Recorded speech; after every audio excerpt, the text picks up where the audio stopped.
First time వచ్చినాం సోదరా అన్న, క్షమించాలి అందరూ, దయచేసి అందరికీ నమస్కారం, క్షమించాలన్నా. నేను ఫస్ట్ టైం వచ్చినాను ప్రెస్ మీట్ అంటే నా మీద ఆరోపణ వచ్చిందనే ఉద్దేశంతో నేను ఏదో మీడియా ముందుకు వచ్చాను.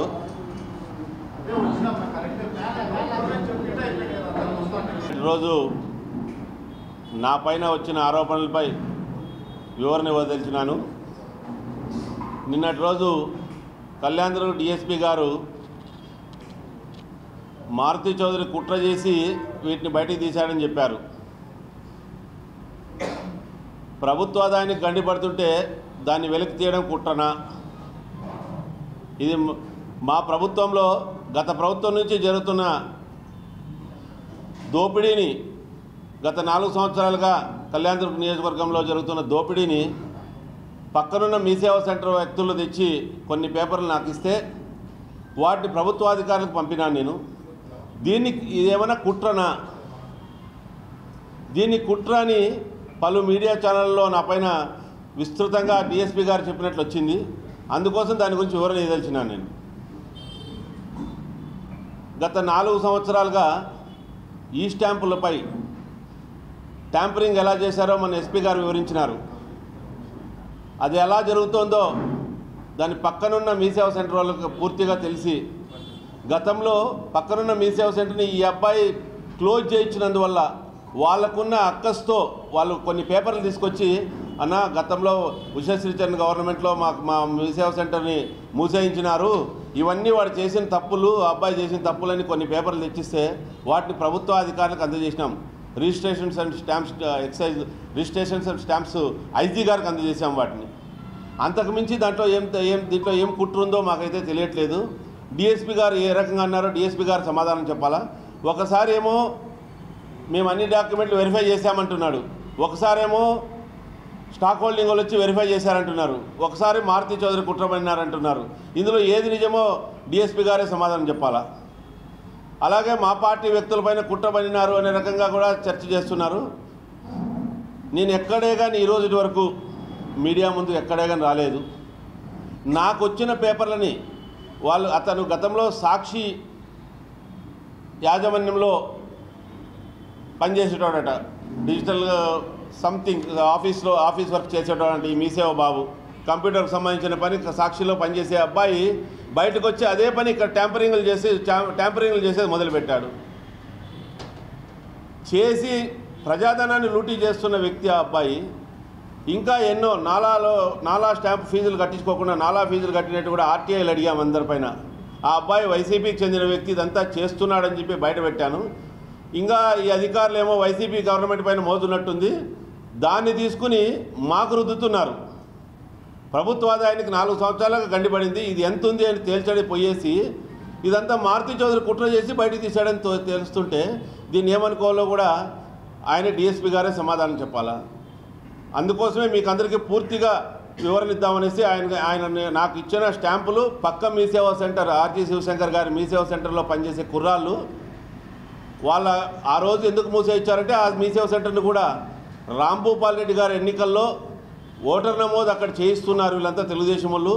ఇక్కడంతా ఓటర్ నమోదు జరుగుతూ ఉంది కాబట్టి ఈ సెంటర్ను మూసేస్తే అందరూ కూడా పూర్తి స్థాయిలో ఇదవుతుంది అనే ఉద్దేశంతో కళ్యాణదుర్గంలో ఏ మీ సేవా సెంటర్ లేకుండా 3 మీ సేవా సెంటర్లు మూసేయించారు అబ్బాయి. ఆ అబ్బాయి మీద ఉన్న అక్కస్తో అక్కడ పనిచేసే చుట్టుపక్కల అక్కడ ఏం జరిగిందో తెలుసు కాబట్టి ఆ పేపర్లు కొన్ని తెచ్చిచ్చారు. గత ప్రభుత్వంలో జరిగిన పేపర్లు తెచ్చిచ్చారు. అవే పేపర్లు మేము రిజిస్ట్రేషన్స్ అండ్ స్టాంప్స్ ఐజీ గారికి సమర్పించాము. అంతకుమించి దీంట్లో ఏ కుట్ర లేదు, ఏమీ లేదు. మాకు వచ్చిన పేపర్లు కూడా వాళ్ళకే ఇచ్చాము, మేము పోలీసు వారికి కూడా ఇచ్చాము. ఇంతకుమించి పక్కన ఆ అబ్బాయి మీ సేవా సెంటర్ నడుపుతున్నారు, వాళ్ళ మూసేయిస్తే ఏం చేస్తారు, ఇంకో మీ సేవా సెంటర్లో పని చేసుకుంటారు. ఆ పనిచేసే క్రమంలో నా సెంటర్ ఆ రోజు మూసేయించాడు, వీడు తప్పు చేశాడు కాబట్టి ఈయన మూసేయించాలనే కసితో వాళ్ళు తెచ్చిచ్చిన పేపర్లే ఇవి. దీన్ని పక్కదోవ పట్టించడానికి ఆ అబ్బాయి మీ సేవా సెంటర్ బాబు ఉత్తముడు అనే స్థాయిలో చెప్పే పరిస్థితి వస్తుంది. మారుతి ఏదో కుట్ర చేసినాడని చెప్తున్నారు. ఇది ఎంతవరకు సబబో మీ ద్వారా డిఎస్పీ గారిని అడుగుతున్నాను. ఎవరి మీద ఫిర్యాదు చేయలేదు. మీ సేవా సెంటర్ ఆ అబ్బాయి గతంలో అతను సాక్షి యాజమాన్యంలో పనిచేసేటోడు. ఆ అబ్బాయి వైసీపీ ప్రభుత్వంలో ఉండేటోడు. సాక్షిలో పెయిడ్ ఎంప్లాయీ అబ్బాయి. ఆ అబ్బాయి ఉషశ్రీచరణ్తో పాటు ఉండి గతంలో చేసిన దోపిడీని మేము బయటకు తీసుకుని రాదలిచినాము. ఆ పక్కనున్న మీ సేవ పోటీదారులు చాలామంది ఉంటారన్న పక్కన, వాళ్ళు తీసుకుని తెచ్చి ఇచ్చేవాళ్ళు ఇచ్చే క్రమంలో ఎక్కడెక్కడ ఏమేమి జరిగినాయనే దాంతో పూర్తిగా తెచ్చిస్తారు. వాళ్ళ దగ్గర పనిచేసిన వాళ్ళు, ఇక్కడ పనిచేసేవాళ్ళు పోయిన తర్వాత వీళ్ళు మీ సేవ సెంటర్ పోయిన తర్వాత వాడు ఇంకో మీ సేవ సెంటర్లో పని చేసుకోవడానికి పోయారు. వాళ్ళు అక్కడ వాడు చేసే లొసుగులు తెచ్చి ఇచ్చారు. వాళ్ళ మీద ఉన్న కోపం, గతంలో జరిగిన అన్యాయం గుర్తుంటుంది కదా. 4 మీ సేవ సెంటర్లు మూసేపించాడు అబ్బాయి. ఒకటి చంద్రాది, ఒకటి ఆర్టీ శివశంకర్ది, ఇంకా ఎవరును. వాళ్ళందరూ కసి కట్టి చేశారు అబ్బాయి మీద. వీడు చేసిన తప్పులని వెలికి తీశారు. ఇప్పుడు మా పార్టీలో ఉన్నాడు. గతంలో చేసిన పాపాలు 4 సంవత్సరాలుగా ఆర్టీఐ అడిగామన్నాను నేను. ఇవేమి ఈరోజు కొత్త ఈరోజు చేసినది కాదు. అబ్బాయి ఎలక్షన్లో ఎవరైనా వస్తే మా పార్టీలోకి చేర్చుకుంటామన్నా. ఎవరైనా కానీ పార్టీలో ఎలక్షన్ వచ్చిన తర్వాత పనిచేశారు. అబ్బాయి ఈరోజు మా పార్టీలోనే ఉన్నాడు, కానీ గతంలో వైసీపీ అబ్బాయి.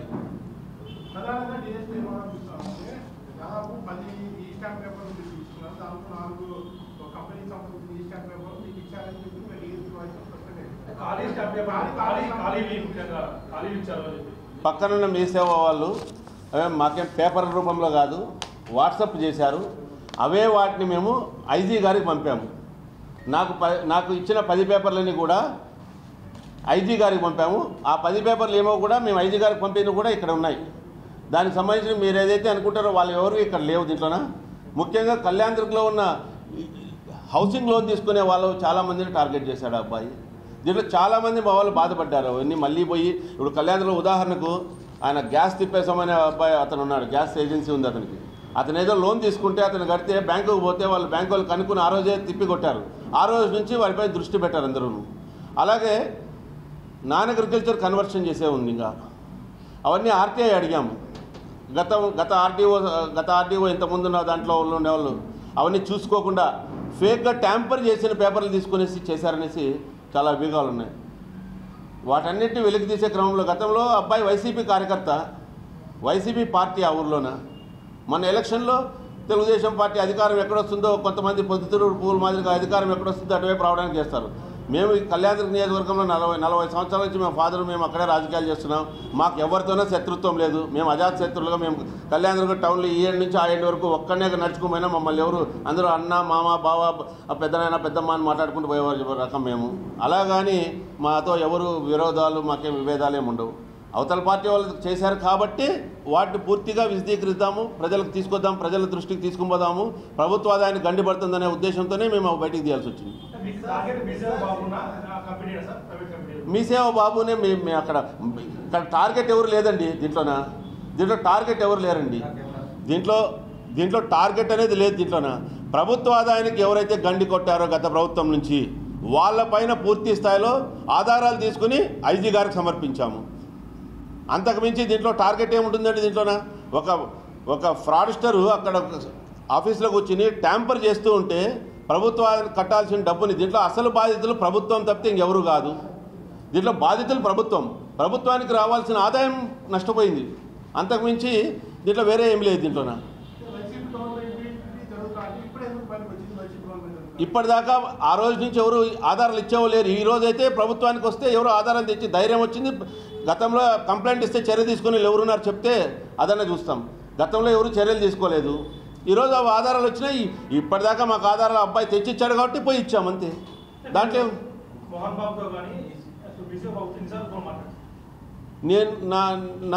నేను ఒక 2 సార్లు మాట్లాడాను బ్రదర్. ఏ మీ సేవ సెంటర్ లేవు కళ్యాణదుర్గంలోన. నాకు కూడా అవసరాలు ఉంటాయి కదా, నాకు వ్యవహారాలు ఉంటాయి, నాకు భూములు ఉన్నాయి, అగ్రికల్చర్ అవసరాలు ఉంటాయి, లోన్ నాకు అది కావాలని మీ సేవ ఉంటాయి. అతనితో మాట్లాడే ఇదిగా పక్కన ఉన్న వ్యక్తులతో కూడా మాట్లాడించి నేను తీసుకునేది ఉన్నాయి. నాకు ఎక్కడ ఈ స్టాంపులు కొనాల్సిన అవసరం లేదు. నేను కొనలేదు. నేను ఏదో లోన్ తీసుకున్నాను. దానికి కూడా ఇక్కడ కాదు వేరే చోట తీసుకున్నా, అక్కడే స్టాంపింగ్ అక్కడే కట్టాం.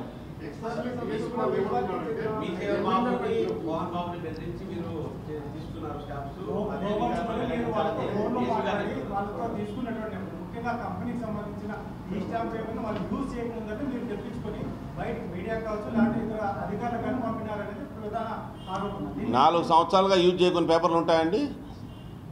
ఒక పేపర్ స్టాంప్ పేపర్ కొన్న తర్వాత డిఎస్పీ గారు చెప్పింది అదేమో ఆయన అడగాల డిఎస్పీ గారు ఎలా చెప్తారో, వాళ్ళు ఏ రకంగా చెప్పారో, డిఎస్పీ గారు ఏం చెప్పారు.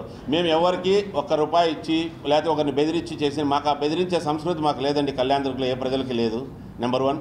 నెంబర్ 2, మీసేవ బాబు దగ్గర మోహన్ బాబు ఎవరైతే ఉన్నారో ఆ అబ్బాయి నేను ఇంతవరకు చూడలేదు. బాబునైతే చూశాను, చూడలేదని చెప్పలేదు కాదు, బాబుతో మాట్లాడాను కూడా. ఇంకొకరెవరో మోహన్ బాబుతో నేను తీసుకున్నా అంటున్నారు కదండి. నాకు ట్యాంపర్డ్ పేపర్స్ పక్కనున్న అతనికి ఉన్న శత్రువులు ఎంతమంది ఉన్నారు? 4 జరిగిన రోజు అందరిపైన పెత్తనం చలాయించిన అబ్బాయి ఉషశ్రీచరణ్ ఉన్న రోజుల్లో పెత్తనం చలాయించిన అబ్బాయి పక్కనున్న మీసేవాళ్ళు మూసేయిస్తే దాంట్లో పనిచేసే కుర్రాళ్ళు ఏమి ఊరికే ఉంటారా? వాళ్ళు అక్కడ పోయి పనిచేశారు, వాళ్ళు తీసుకుని వాళ్ళ ఓనర్ మాజీ ఓనర్కి తెచ్చిచ్చారు. ఆయన నాకు తెచ్చిచ్చాడు.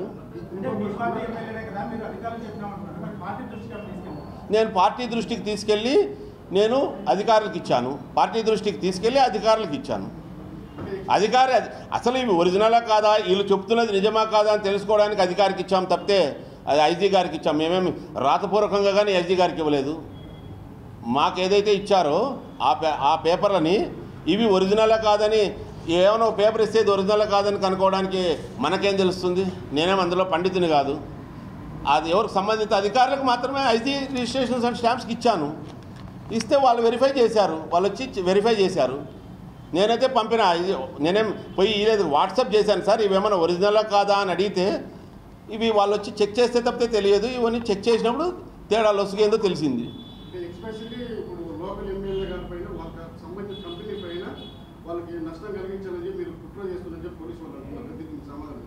నేనేం ఎవరిపైన కుట్రలు చేయలేదండి. శాసనసభ్యులు అక్కడ ఎందుకు కొన్నారో కూడా నాకేం తెలియదు. ఆయన నష్టపోయిన, ఆయన బాధితుడైనప్పుడు ఆయన మీద నేను కుట్ర ఏం చేస్తానండి? ఆయనే బాధితుడైనప్పుడు కుట్ర ఎందుకు ఆయన మీద చేస్తాను? ప్రభుత్వానికి రావాల్సిన ఆదాయం అది. నేను ఇంకెవరిపైన కుట్ర చేయాల్సిన అవసరం. కంప్లైంట్ ఇచ్చాడు కాబట్టి బాధితులైతేనే కదా కంప్లైంట్ ఇచ్చేదన్నా.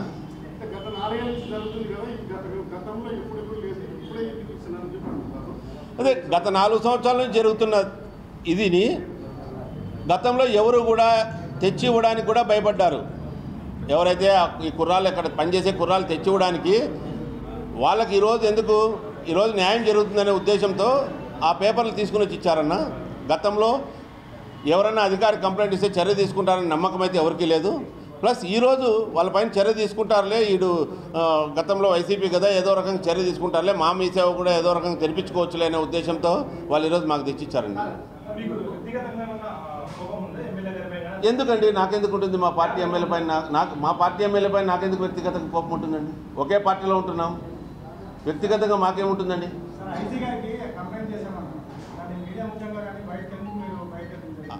అది ఒరిజినల్లో కాదో కూడా నేను ఒరిజినల్లో కాదో తెలుసుకోవడానికి మాత్రమే పేపర్లు ఇచ్చాను. I didn't give any complaint to them. నేను వాట్సాప్లో చేశాను, ఇక్కడ కూర్చొని వాట్సాప్లో చేశాను. I will show you. ఇది ఒక నెల క్రితం కంప్లైంట్ ఇచ్చానండి. విచారణ జరిగిందో లేదో కూడా నాకు తెలియదండి. నేనైతే పంపాను. తర్వాత బాధితులు వచ్చి పోలీస్ స్టేషన్లో కంప్లైంట్ ఇచ్చేంత వరకు అది ఏం చేశారనేది కూడా మాకు తెలియదండి. ఇప్పుడు నేను తప్పు చేయలేదండి. నేను ప్రభుత్వ ఆదాయాన్ని కొడుతున్న వాళ్ళని బయటికి తీసుకొచ్చాను తప్పితే నేనేం తప్పు చేయలేదు. ఫిర్యాదు చేస్తే నేను మా బాస్కి నేను సమాధానం చెప్పుకుంటాను. ఎవరైనా పార్టీ అధిష్టానం దృష్టికి పంపించానండి. అంటే వాళ్ళ దృష్టి కంటే నేను ఇలా ఏదో ఇక్కడ ట్యాంపర్ చేశారు వైసీపీ వాళ్ళు, ఇవేదో చూడాలంటే నేను స్టాంప్స్ అండ్ ఐజీ వాళ్ళకి కానీ ఇచ్చానండి అని చెప్పి నేను పంపించాను. అంతకుమించి పార్టీ అధిష్టానం దృష్టికి ఇది ఇంకా అది జినాయనో కాదో అది పార్టీ అధిష్టానం దృష్టికి తీసుకోవాల్సింది ఎప్పుడు వాడు తప్పు జరుగుతుందని పూర్తిగా తెలిసినాడు. నేను అది తెలుసుకునే క్రమంలోనే ఇంత గత 15 రోజులుగా జరుగుతుంది. అది తెలుసుకునే క్రమంలోనే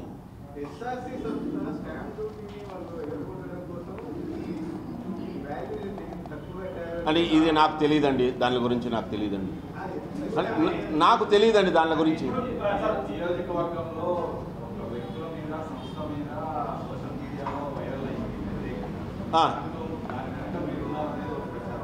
నేను ఒకటేనండి చెప్పేది ఎవరికన్నా కానీ, ఇప్పుడు పోలీసు వాళ్ళు పోయి నేనే నా సెల్ ఇస్తాను, లేకపోతే ఎవరికన్నా నేనే చేస్తాను. అవి ఎవరు చేశారు, ఏం చేశారు అనేది పూర్తి స్థాయిలో వాళ్ళు తీసుకుంటే తెలుస్తుంది. కానీ నేను చేశానని ఫేక్గా కొంతమంది నేనంటే పడని వ్యక్తులు ఎవరు ఉంటారో నాకు తెలియదు. కానీ భవిష్యత్తులో ఏమైనా అడ్డమనే ఉద్దేశంతో ఎవరైనా చేస్తే ఎదుటోళ్ళ మీద వేసేది ఏదో చాలా ఈజీ. అందరికంటే నింద ఎదుటోళ్ళ మీద వేయడం. నేను ఎవరిపైన ఎక్కడ ప్రచారం చేయలేదు. నేను ఇక్కడ ప్రభుత్వానికి జరిగే నష్టం జరుగుతూ ఉందని ఐజీ గారి దృష్టికి తీసుకోమనేది అయితే వాస్తవం. స్టాంప్స్ అండ్ రిజిస్ట్రేషన్ అంతకుమించి నేను చేసిన పని ఏం లేదు. నాకు వచ్చిన స్టాంప్స్ కూడా మీ అందరి సమక్షంలో మీ అనుమతితో సెల్ ఫోన్లే చూపిస్తాను నేను, ఎవరిచ్చారు ఎప్పుడు ఇచ్చారు. ఇవి నాకేమి ఇదేమి తీసుకుని పోవాలంటే దానికేమో మీడియా ముందుకు వచ్చి నేను ఎవరి గురించి నేను ఇంతవరకు మాట్లాడలే.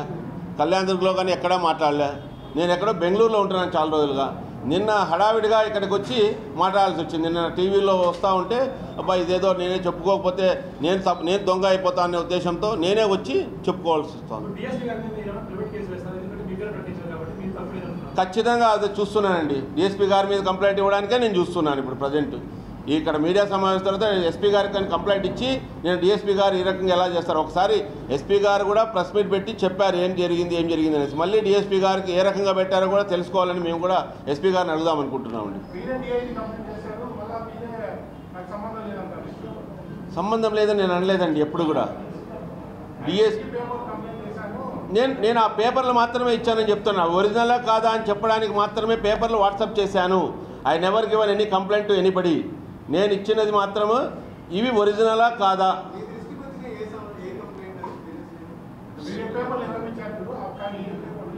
అవే అండి 10 పేపర్లు కంపెనీలకు సంబంధించినవి కాకుండా ఒక 2 మాత్రం ఏదో కంపెనీలకు ఉన్నాయి.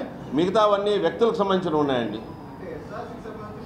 నా దగ్గర రాలేదండి ఎస్ఆర్సీకి సంబంధించి. నేను ఇప్పుడే చూపిస్తాను. నేనే మళ్ళీ ఈరోజు డేట్ వైజ్ ఈరోజు మార్చలేను, ఒకటి తొలగించలేను. డేట్ వైజ్ చూపిస్తాను. నా దగ్గరకు వచ్చినట్టుగా నేను ఎప్పుడో ఏప్రిల్లో వచ్చాయి. ఈరోజు డేట్ మార్చలేను కదా. నేను ఏప్రిల్లో వచ్చిందని ఈరోజు డేట్ మార్చలేను. వాట్సాప్లో నాకు అంత టెక్నాలజీ రాలేదు. ఆ టెక్నాలజీ ప్రకారం నేను మీకు చూపిస్తాను. అంతవరకు నేను మీ అందరి సమక్షంలో ఎప్పుడు వచ్చినా నా చేతికి ఎవరు వచ్చినా అనేది అంతా సార్ చూపిస్తాను నేను. థ్యాంక్స్ అండి, అందరికీ ధన్యవాదాలు. ఓకే.